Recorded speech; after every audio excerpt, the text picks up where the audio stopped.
உறவுகள் நம்ம கூட இங்க இல்லாத காரணத்தினால நட்பையே உறவா பார்க்கிறோம். அதனால என்றென்றும் கை கொடுப்பது நட்புதான்னு சொல்லிட முடியாது. இப்படி நான் பேசுறதுனால நட்பை ஏதோ குறைச்சி எடை போடுறேன்னு நீங்க நினைக்க கூடாது.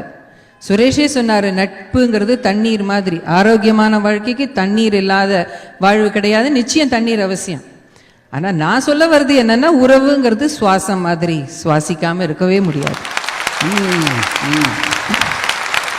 நட்பு வாழ்க்கையில பாதியில தான் வருது. ஆனா உறவு நம்ம பிறந்த அந்த நொடியிலிருந்து துவங்குகிறது. இப்ப நம்ம ஃப்ரெண்ட்ஸ் எல்லாம் கூட ரொம்ப நெருங்கிட்டாங்கன்னா நம்ம என்ன சொல்லுவோம்? ஃபேமிலி மாதிரி, அவங்க என் அம்மா மாதிரி, இவங்க என் அக்கா மாதிரி அப்படின்னு தானே சொல்லுவோம். அந்த உறவு அப்படின்னு சொல்ற போதுதான் அதுல ஒரு உரிமையும் பாச பிணைப்பும் இருக்கு.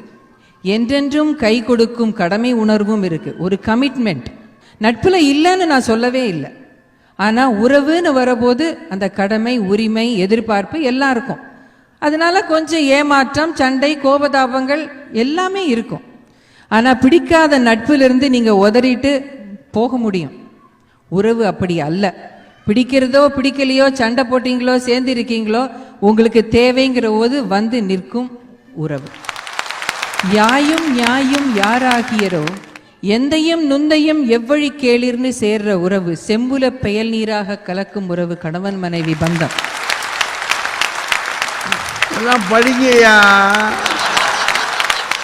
ஆலம் விழுதுகள் போல் ஆயிரம் வந்தும் என்ன, வேறென நீ இருந்தாய் அதில் நான் வீழ்ந்து விடாதிருந்தேன் என்று சொல்கிற பந்தம். அந்த பந்தத்தை அப்படி ஒரு கை கொடுக்கிற உறவா அது இருக்கிறதுனால தான் இந்த கல்யாண மாலை குழுவினர் இங்க வந்திருக்காங்க, கல்யாணத்தை அரேஞ்ச் பண்றதுக்கு. அவங்களையே பார்த்தீங்கன்னா அவங்க கூட இருக்கிறவங்க எல்லாரும் அவங்க கூட கை கொடுக்கிற உறவு. குடும்பமா சேர்ந்து வந்திருக்காங்க. கல்யாணம் நடத்தும் போது ஃப்ரெண்ட்ஸ் எல்லாம் வருவாங்க, அவங்கெல்லாம் நடத்துவாங்கன்னு எல்லாரும் சொல்லலாம். எல்லாரும் நண்பர்கள் 1000 பேர் வந்தாலும் பொறியிடும் சகோதரனும் கூட பிறந்த சகோதரியும் மாலை மாற்றும் தாய் மாமனும் அத்தையும் சித்தியும் தாத்தாவும் பாட்டியும் இல்லாட்டா அந்த கல்யாணம் ஒரு சிறப்பா நடந்த ஒரு உணர்வே நமக்கு இருக்காது. உறவுகள்லாம் சேர்ந்து போட்ட ரோடுல நண்பர்கள் கார் ஓட்டுறாங்க, அவ்வளவுதான். இந்த நட்புங்கிறது மைக்கு மாதிரி. நான் இங்க இருந்தேன்னா இந்த மைக்கை பிடிச்சிப்பேன், அங்க போனா அந்த மைக்கை பிடிச்சிப்பேன்.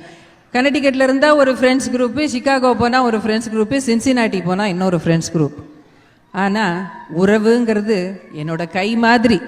அது எங்க போனாலும் என் கூட தான் வரும், எனக்கு கை கொடுக்கும் என்று சொல்லி விடைபெறுகிறேன்.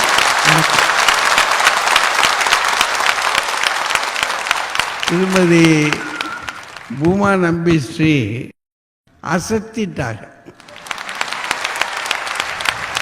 நான் ரொம்ப பயந்துகிட்டு இருந்தேன், என்ன செய்ய